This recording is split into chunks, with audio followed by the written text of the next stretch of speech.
유다 말기 상황 속에서 이사야가 이스라엘 백성들에게 하나님의 진노, 즉 바벨론에 의해서 멸망당하고 자손들이 포로로 끌려가게 될 것이라고 하는 상황을 말씀하고 있는 본문을 우리들이 지금 계속해서 보고 있습니다. 17절을 보면 여호와의 손에서 그 분노의 잔을 마신 예루살렘이여 말씀합니다.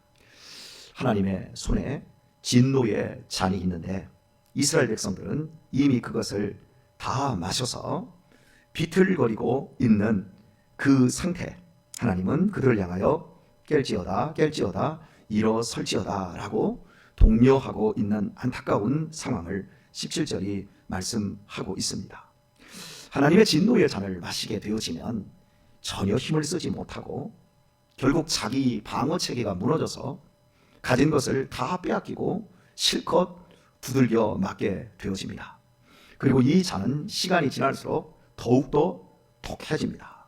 빨리 내가 취했다고 느꼈을 때 거기서 끝내야 됩니다. 그러나 거기에서 끝나지 못하고 회개하여 자기 자신을 새롭게 하지 못하면 점점 그 진노의 잔이 독해지지요. 그리고 정신이 마비가 되어집니다. 이렇게 진노의 잔에 한번 취해서 갈 때까지 가게 되면 중요한 건 깨려고 해도 깨지지를 않는다는 겁니다. 얼마나 오랜 시간이 걸려야 되는지. 그래서 이 술이라고 하는 그 문제를 우리 현대인들이 경험을 하게 되어질 때 술을 내가 먹지만 그 술이 나중에는 나를 먹어버려서 나오려고 해도 나올 수가 없는 그 상태에 빠지게 된다는 것. 지금은 이 코로나 그 전국 속에 있기 때문에 지난 2년 동안 그런 일들이 없었지만 2020년 그 봄 학기 때까지 항상 대학생 새내기들이 대학에 들어가고 나서 뭐 MT를 가든지 오리엔테이션을 가게 되면 술을 진탕 먹고 어떤 학생은 식물인간이 되어버리기도 하고 난간에서 떨어져서 뭐 크게 다치고 사망에 이르기도 하고 어떤 대학에서는 호수에 빠져서 실종되었다가 한 4일 만에 찾았는데 죽은 시체로 발견되는 것. 그래서 나중에 다 그 원인을 살펴보니까 술을 먹지 않던 고등학생들이 대학생이 됐다고 선배들이 술을 실컷 먹여버리니까 필름이 끊긴 상태에서 이제 완전히 죽음에 이르는 이런 사고를 당하는 것이 항상 뉴스에서 보도된 것을 보게 되어집니다. 이번 주에도 일반 그 클럽에서 젊은이들이 먹고 마시고 놀고 춤추는 이 클럽이라고 하는 이곳이 상당히 위험한 곳인데 그곳에서 술을 먹었는데 여학생이 이 왼쪽 귀가 잘려져 버렸어요. 그런데 이게 자기가 넘어지다가 이게 잘린 것 같았는데 보니까 이게 넘어져서 잘린 게 아니라 누가 일부러 다른 것으로 귀를 잘라낸 거예요. 인위적으로. 그래서 지금 경찰 조사에 들어갔다는 내용의 기사가 지금 뉴스나 인터넷에 뜨고 있습니다. 술을 먹었기 때문에 그런 거예요. 필름이 끊겨버리는 거예요. 귀가 잘리는데도 아픈 줄을 모르는 거예요. 그래서 소방대원이 구급대원이 출동을 해서 병원을 옮겨가려고 하니까 나 괜찮다. 그냥 살짝 치료만 해달라. 응급처치만 하고 집에 가서 그냥 자빠져 잔 거예요. 참 요즘 이런 술이라고 하는 이런 문제들이 얼마나 사람들을 마비시키는지. 교회가 코로나를 전하는 게 아니라 대부분 그런 클럽 같은 이 술집에서 지금 평택에서 어제도 평택 시민들 한 178명 그리고 미군들 뭐 345명 그래서 한 500명 정도의 지금 현재 오미크론 이 바이러스들이 이렇게 이 평택을 다 휘어잡고 있지 않습니까? 계속해서 기하급수적으로 늘고 있는 이런 현상. 그 중심에 지난 성탄절 그 주간에 먹고 마시는 클럽에서 이 신장동과 저 팽성 쪽에서 양쪽에서 먹고 마시고 젊은이들이 광란의 밤을 보내다가 지금 이렇게 되어지는 거거든요. 이런 술 취함들은 실은 하나님께서 오늘 본문에서 분노의 잔을 마신 것과 같다라고 말씀하고 있습니다. 빨리 회개해서 자기를 원래의 그 자리로 돌이켜야 되는데 그래서 술 깨기 위해서 정신 차리기 위해서 머리도 흔들어 대고 자기 뺨을 때리고 막 찬바람도 쐬고 이러면서 나 이거 안 해야지 하고 술잔도 집어 던져야 되는데 이러지는 않고 끝까지 이제 가게 되어지지요. 그러면 나중에 어떻게 되지요? 마신 것을 개같이 토하게 되어집니다. 그리고 짐승과 같은 그런 짓들을 하게 되어지지요. 정말 갈 때까지 가면 끝까지 가게 되면 말 그대로 끝장나고 만다라고 하는 것을 우리가 실제 우리의 삶 속에서 보게 되어지는데, 이런 하나님의 분노의 잔, 이게 하나님의 손에 있다라고 한다라는 것.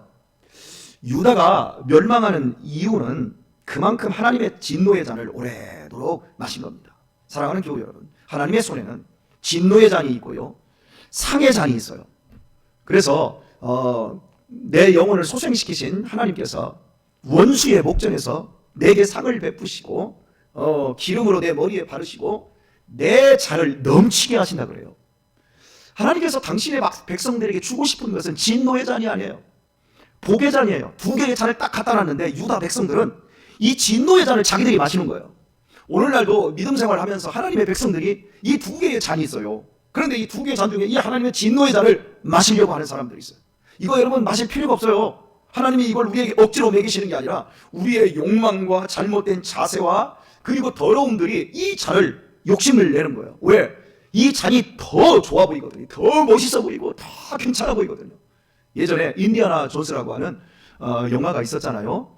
그 영화에서 이건 무슨 잔 이런 게 있었는데 그 몇 편짜리인지는 모르겠는데요. 거기에 보면 이제 예수님이 이 땅에 공생애를 사실 때 예수님이 쓰셨던 잔과 수없이 많은 유리잔과 막 황금과 그리고 막 은으로 된 막 잔을 쫙 펼쳐놓고 그 예수님이 쓰셨던 잔에 이렇게 그 포도주를 딱 따라서 예수님이 쓰셨던 잔에 마시게 되어지면 그 사람이 영생불사한다. 그래서 그 잔을 찾기 위해서 독일군과 그 인디아나 존스가 이렇게 가가지고 나중에 그 잔을 이렇게 마시는 장면이 나와요.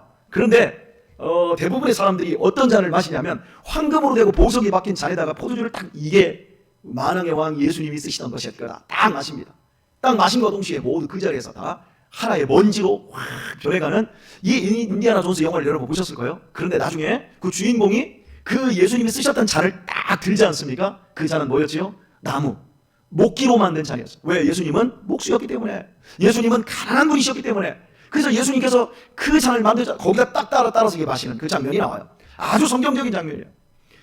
예수님께서 쓰시던 하나님의 손에 들려있는 이 잔은 경건의 잔이에요. 이 잔은 겉으로 보기에 아름답지를 않아요. 그러나 중요한 건 그것은 진짜 백이라고 하는 거예요.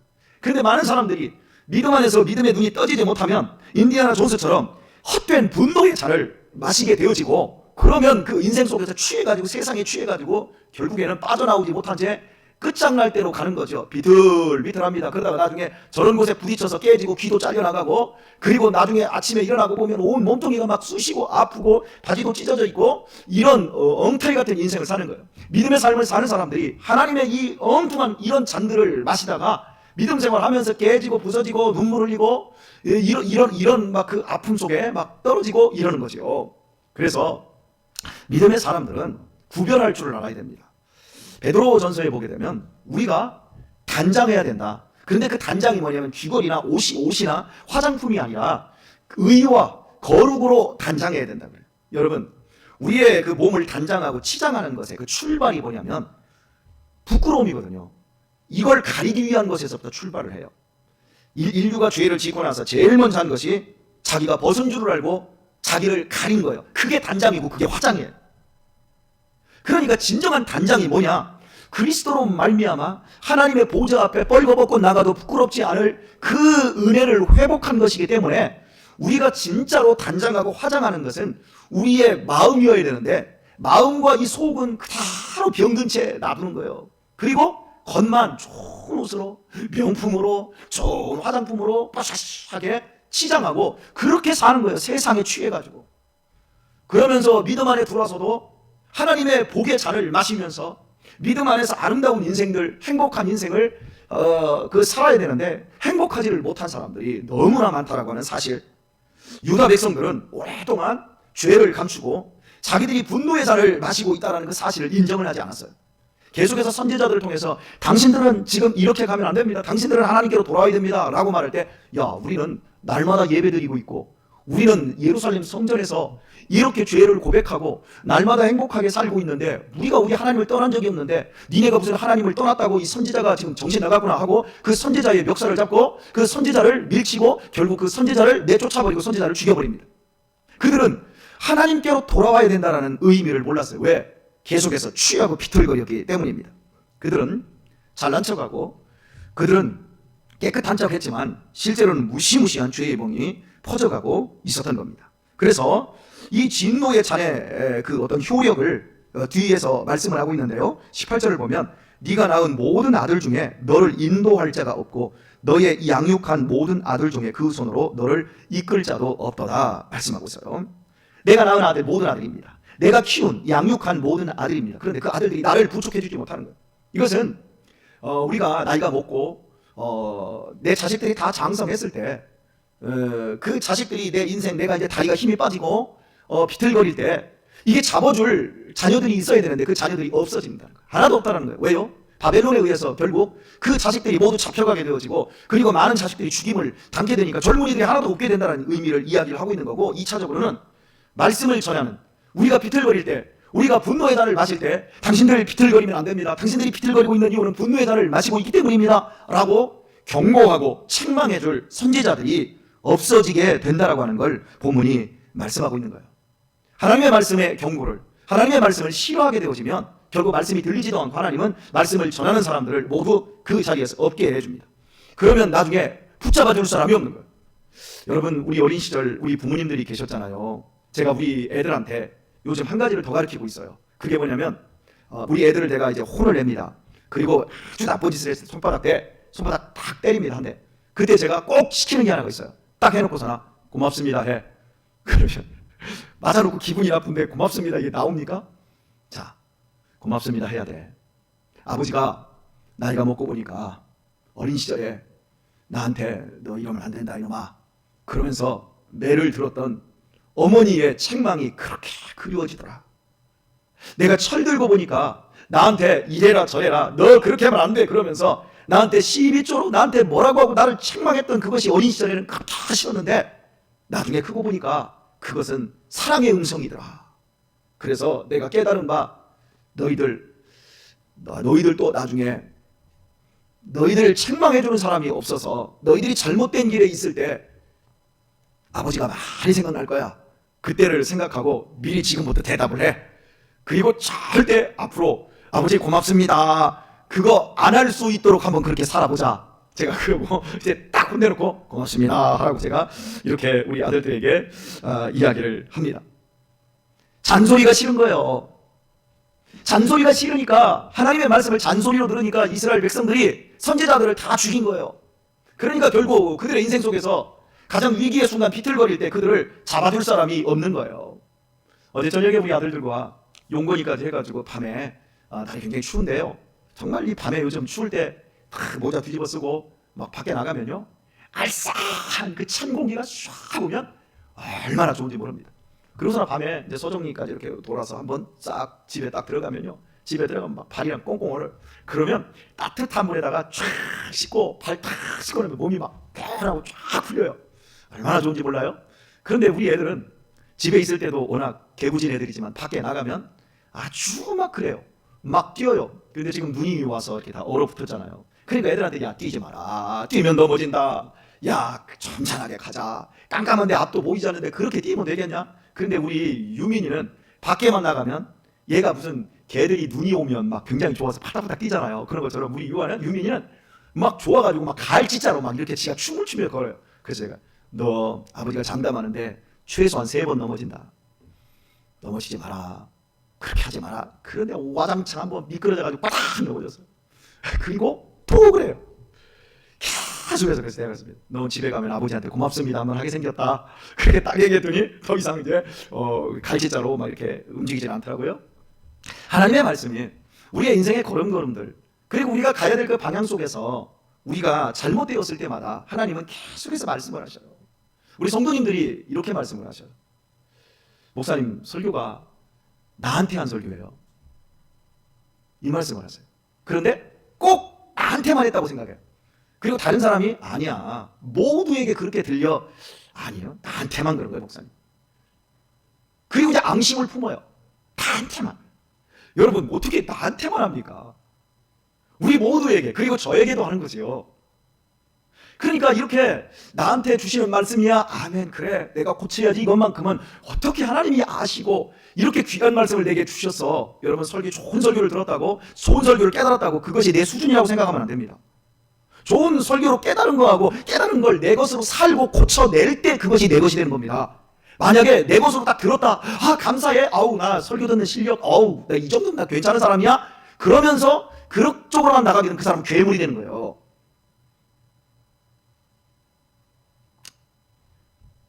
더 좋은 말씀만 들으려고 해요. 귀만 커지는 거예요. 정보만 커지는 거예요. 그래서 모태 신앙인들, 어려서부터 신앙생활 잘한 우리 애들, 그런 애들은 다 알아요. 성경을 얘기하다 보면 뭐 다 알아요. 다 아는데 아무것도 지키는 게 없어. 그래서 제가 우리 애들한테 호통을 치는 게 바로 그거예요. 네가 이걸 아는데 여기에서 어떤 도전을 받았고 너는 어떻게 이 말씀 가지고 너 자신을 새롭게 하고 있니? 그러니까 하나님의 말씀이 싫으면 나중에 누구도 붙잡아 줄 수 없는 사람, 자기 자신도 비틀거릴 때 누구도 나를 붙잡아 주는 이가 없는 이런 상태에 빠지게 되는 거죠. 말씀을 사랑해야 됩니다. 그래야 서로 붙잡아 줄 수 있는 그런 말씀이 우리 안에서 하나님이 역사하시고 축복해 주시는 겁니다. 자, 결국 하나님의 세탁이 시작되는데요. 20절을 보면 20절이 아니라요. 29절을 보면 이 두 가지 일이 네게 당하였으니 누가 너를 위하여 슬퍼하랴. 곧 황폐와 멸망이요 기근과 칼이라. 내가 어떻게 너를 위로하랴. 위로할 방법이 없어요. 하나님의 손에 있는 것을 빼앗아서 자기들이 그걸 마심으로 말미암아 그렇게 비틀거리고 누구도 이제 잡아줄 수 없는 그런 상태, 이제 기근과 칼과 멸망과 황폐함으로 이스라엘 백성들이 드디어 이제 세탁이 되는 이런 장면이 나오고 있습니다. 하나님께서 교만과 거짓의 찌꺼기 욕망의 먼지두덩이에서 이스라엘 백성들을 꺼집어내기 위해서 이제 어떤 막 세탁기 속에 집어넣는데요. 여러분, 이 얼룩대가 많이 묻은 빨래들을 여러분 어떻게 하지요? 면으로 된 거 옛날에 이거 막 솥에다 놓고 팍 끓여요. 그것도 막 그냥 끓여서 막 뚜껑 열고 막 뒤집어서 또 눌러고 꾹꾹 겉으로 막 쭉쭉 나오면 막 방망이로 막 눌러가지고 그 삐집삐집 삐져나오면 막 계속해서 막 펄펄 끓이는 데다가 막 처박아 넣지요. 그 다음에 끄집어내서 방망이로 막 작살 막 그냥 막 두들겨 패고, 그리고 얼마나 주물거리고 위에 올라가서 막 발로 막 제겨서 막 밟습니까? 그리고 막 여러 번 물로 막 냉수로 막 헹구고 이런 과정을 거친 다음에 또 막 양쪽에서 두 사람이 잡고 두 사람이 막 비틀다 나중에는 막 몸까지 비틀어서 이제 그 더러운 것들을 다 빼내는 이런 장면이 나오지 않습니까? 여러분, 이스라엘 백성들을 바벨론으로 끌려가고 황폐하게 되고 멸망시키고요. 그리고 그들을 이 막 허기짐으로 고통받게 하는 이유가 뭐예요? 그들이 가지고 있는 걸 모든 걸 전부를 다 잃게 하는 이유가 뭡니까? 영혼 하나만 건지겠다는 거예요. 이것이 분노의 잔의 목적이에요. 하나님의 손에 분노의 잔이 있는 이유는 당신의 백성들을 괴롭히고 고통스럽게 하는 것이 목적이 아니라 그들이 잘못된 그 삶을 결국에는 다 비틀어서 그들의 영혼 하나만 건지는 것. 그러니까 여러분, 분노의 잔을 마시는 사람들의 삶은 비참한 거예요. 불 가운데서 건지는 영혼 하나만 구원받는, 그것도 엄청나게 큰 것이지만 신약으로 와서는 이런 장면을 키즈라는 것을 얘기하잖아요. 쪽장이는 다 빠져버리고 그리고 알곡은 다 그 앞으로 다 오게 되어지는 이러한 상태. 20절을 보면 네 아들들이 곤비하여 그물에 걸린 영양같이 온 거리 모퉁이에 누웠으니 그들에게 여호와의 분노와 네 하나님의 견책이 가득하였도다. 여러분, 영양이 이 몸이 아주 건강하지요. 그리고요, 달리기를 너무너무 잘해요. 그런데 길바닥에 다 누워 있어요. 완전히 취한 상태로. 한번 여러분에게 질문 하나 할까요? 여러분, 건강한 사람들, 막 체력 단련 잘한 사람들 있잖아요. 그런 사람들 연탄가스 먹으면 괜찮지요? 연탄가스는 뭐 그 사람이 건강한 사람이 뭐 운동선수니 뭐 이런 거 뭐 필요 없어요. 그냥 모두 혼미하게 해가지고 막 다 결국에 다 죽음에 이르게 되지 않습니까?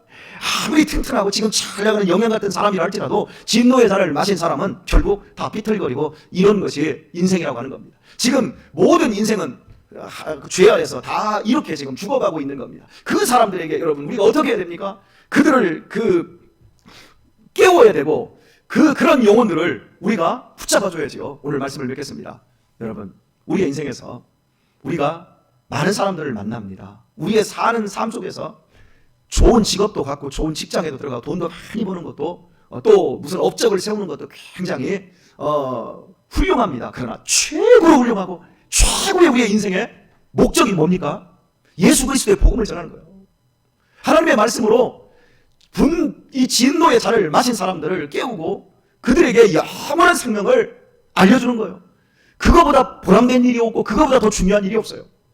이 복된 삶을 오늘도 여러분의 사는 삶의 그 모든 과정 속에서 이루어내시고, 그리고 여러분들도 하나님의 지키심과 인도하심과 보호하심 속에서 취하지 마시고, 그리고 하나님의 은혜 아래 깨어서 승리하는 그런 삶을 살아가실 수 있기를 예수님의 이름으로 축원합니다.